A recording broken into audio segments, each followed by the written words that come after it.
Welcome to Shivaji studio. నా పేరు శివాజీ. ఈరోజు మన టాపిక్ తెనాలి గ్రౌండ్ రిపోర్ట్ గురించి చర్చించుకుందాం. మీకు ఈ వీడియో నచ్చినట్లయితే లైక్ చేయండి, షేర్ చేయండి, ఛానల్ మాత్రం సబ్స్క్రైబ్ చేసుకోవడం మర్చిపోవద్దు. ఇక వివరాల్లోకి వెళ్ళే ముందు, దశాబ్దాలుగా తెనాలిలో ఏ పార్టీ జెండా ఎగరవేస్తుందో ఆ పార్టీ అధికారంలోకి వస్తుంది అనే సెంటిమెంట్ ఉండడంతో ఇప్పుడు అందరి దృష్టి తెనాలి వైపు మళ్ళింది. గుంటూరు పార్లమెంటు పరిధిలోని తెనాలి అసెంబ్లీ నియోజకవర్గం నుంచి కూటమి తరపున నాదెండ్ల మనోహర్, వైఎస్ఆర్సీపీ తరపున అన్నాపత్తుని శివకుమార్ పోటీ చేస్తున్నారు. ఇది కమ్మ సామాజిక వర్గానికి కంచుకోట కావడము, ఇప్పటి వరకు చరిత్రలో ఇతర కులస్తులు ఇక్కడి నుంచి గెలిచిన చరిత్రే లేకపోవడము, ఇప్పుడు పోటీ చేస్తున్న ఇద్దరు అభ్యర్థులు కూడా కమ్మ సామాజిక వర్గానికి చెందిన వాళ్ళు కావడంతో సర్వత్రా తెనాలి ఫలితంపై ఉత్కంఠ నెలకొని ఉంది. ఇదిలా ఉండగా పొత్తులో భాగంగా నాదెండ్ల మనోహర్ పోటీ చేయడం చేత ఆలపాటి రాజేంద్ర వర్గం గుర్రున ఉన్నారు. నాదెండ్ల మనోహర్ గెలిచే అవకాశమే లేదు. నాదెండ్ల మనోహర్ పైన జన సైనికులకు తీవ్ర వ్యతిరేకత ఉంది. కాపు సామాజిక వర్గంలో వ్యతిరేకత మరీ ఎక్కువగా ఉంది. తెనాలిలో గెలుపు ఓటమిని ప్రభావితం చేసేది కాపులే. జనసేన తక్కువ సీట్లలో పోటీ చేయడానికి, జనసేనలో చాలామంది అభ్యర్థులకు టికెట్లు రాకపోవడానికి నాదెండ్ల మనోహరే కారణం. కాబట్టి ఇక్కడ సొంత పార్టీలోనే తీవ్ర వ్యతిరేకత ఉంది కనుక భారీగా క్రాస్ ఓటింగ్ చేస్తారు. పొత్తులో టికెట్ రాలేదు కాబట్టి తెలుగుదేశం వాళ్ళు కూడా భారీగా క్రాస్ ఓటింగ్ చేస్తారు. ఇక నాదెండ్ల మనోహర్ ఓటమి లాంఛనమే అని వైఎస్ఆర్సీపీ రాజకీయ విశ్లేషకులు తెగ హడావిడి చేస్తున్నారు. ఇవన్నీ 5 పైసల రాజకీయ విశ్లేషణలు. ఇప్పుడు తెనాలి అసెంబ్లీ నియోజకవర్గంలో గ్రౌండ్ రిపోర్ట్, నాకు అందిన సమాచారాన్ని మీకు అర్థమయ్యే విధంగా వివరించే ప్రయత్నం చేస్తా.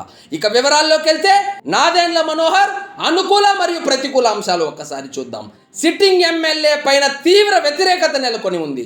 అన్నాపత్తుని శివకుమార్ పైన తెనాలి నియోజకవర్గంలో ఏమంత దురభిప్రాయం లేనప్పటికీ అభివృద్ధి అనే మాటే లేకపోవడంతో సదభిప్రాయం కూడా లేనే లేదు. ఈ అంశం క్యాచ్ చేసిన మనోహర్ కేవలం అభివృద్ధి మీదే ఫోకస్ చేసి, తాను 2 సార్లు ఎమ్మెల్యేగా ఉన్నప్పుడు ఏమి చేశాను, ఇంకోసారి గెలిపిస్తే ఏమి చేస్తాను అనే విషయం మీదే మొత్తం ప్రచారం ప్లాన్ చేసి విస్తృతంగా ప్రచారం చేసుకుంటూ వెళ్తుండడంతో తెనాలి ఓటర్లలో ఇతన్ని గెలిపిస్తే మళ్ళీ అభివృద్ధి చేస్తాడు అనే నమ్మకం, విశ్వాసం సంపాదించాడు. ఇది ప్రధాన అనుకూల అంశంగా చెప్పవచ్చు. గాలికి అగ్ని తోడైనట్లు గుంటూరు పార్లమెంటు అభ్యర్థి పెమ్మసాని చంద్రశేఖర్ తోడవడంతో ఇప్పుడు గుంటూరు మొత్తం పెమ్మసాని మేనియా నడుస్తుండడంతో తెనాలిలో నాదెండ్ల మనోహర్కు ఇది కూడా ఒక కలిసొంచే అంశంగా చెప్పుకోవచ్చును. ఇవన్నీ ఒక ఎత్తు అయితే, ఆలపాటి రాజాకి తెనాలి నియోజకవర్గం మీద పూర్తి పట్టు ఉండడము, మొదట్లో అలక పాన్పు ఎక్కినప్పటికీ ఇప్పుడు బ్లాక్ అండ్ బ్లూ సంపూర్ణ సహాయం అందిస్తుండడం బాగా కలిసి వచ్చే అంశంగా చెప్పవచ్చు. తెనాలి అభివృద్ధి చెందింది అంటే 10 సంవత్సరాలు ఎమ్మెల్యేగా గతంలో పనిచేసిన నాదెండ్ల మనోహర్ మార్క్ స్పష్టంగా కనబడుతుంది.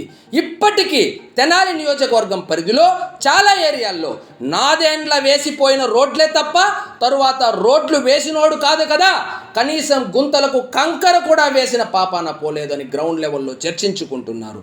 ఈసారి గెలిస్తే ఈ సిట్టింగ్ ఎమ్మెల్యే కన్నా బాగానే అభివృద్ధి చేయగలడు అనే టాక్ ముఖ్యంగా న్యూట్రల్ ఓటర్లలో వినిపిస్తుండడం చెప్పుకోదగ్గ అంశం.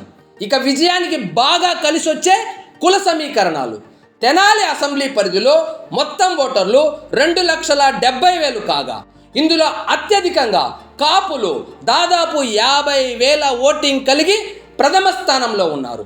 ఎస్సీ మాల ప్లస్ మాదిగా 45,000, ఇందులో ఎస్సీ మాల 34,000 ఉండగా ఎస్సీ మాదిగ సామాజిక వర్గం 14,000 ఓటింగ్ కలిగి ఉన్నారు.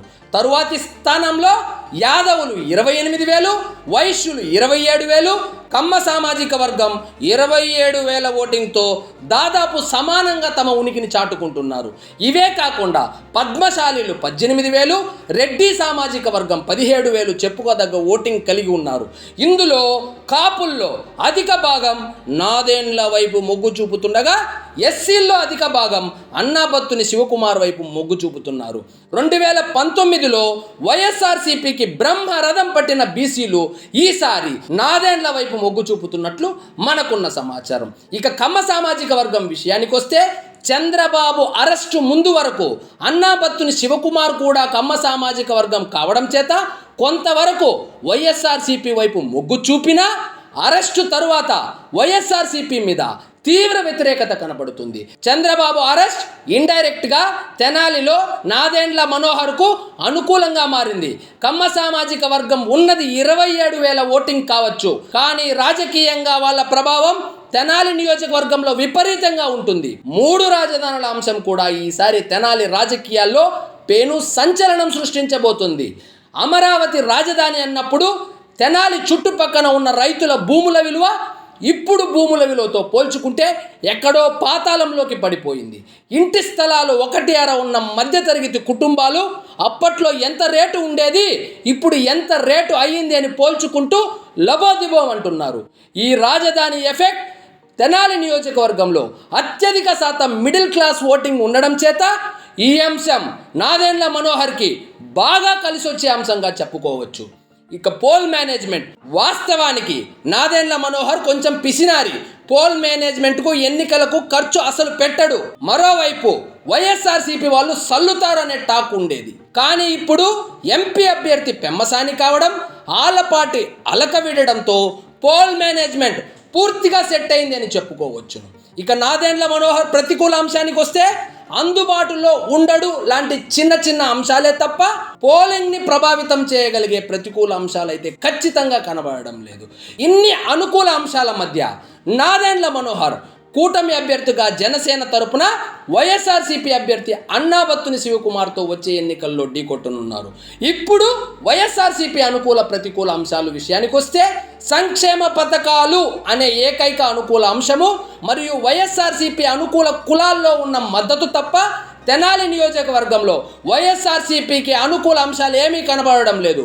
ఇక ప్రతికూల అంశాల విషయానికి వస్తే తెనాలి రాజకీయ చైతన్యం ఉన్న నియోజకవర్గం కావడం చేత నాకు తెలిసి ఈ నియోజకవర్గంలో ప్రభుత్వ వ్యతిరేకత తారాస్థాయిలో కనబడుతుంది. రాబోయే ఎన్నికల్లో ఈ వ్యతిరేకత పోలింగ్పై తీవ్ర ప్రభావం కూడా చూపబోతుందని మనకున్న సమాచారం. ఇవన్నీ క్షుణ్ణంగా పరిశీలిస్తే తెనాలి నియోజకవర్గంలో ఈసారి ఎగిరేది కూటమి జెండా అనే సంకేతాలు కనబడుతుంది. మరి తెనాలిలో గెలిచే పార్టీనే అధికారంలోకి వస్తుందనే సెంటిమెంట్ దృష్ట్యా ఫలితాలు ఎలా ఉంటాయో తెలియాలి అంటే వేచి చూడక తప్పదు. ఇదండి ఈరోజు మన టాపిక్. మరిన్ని ఇంట్రెస్టింగ్ టాపిక్స్తో మళ్ళీ కలుద్దాం. మీకు ఈ వీడియో నచ్చినట్లయితే లైక్ చేయండి, షేర్ చేయండి, ఛానల్ మాత్రం సబ్స్క్రైబ్ చేసుకోవడం మర్చిపోవద్దు. జై హింద్.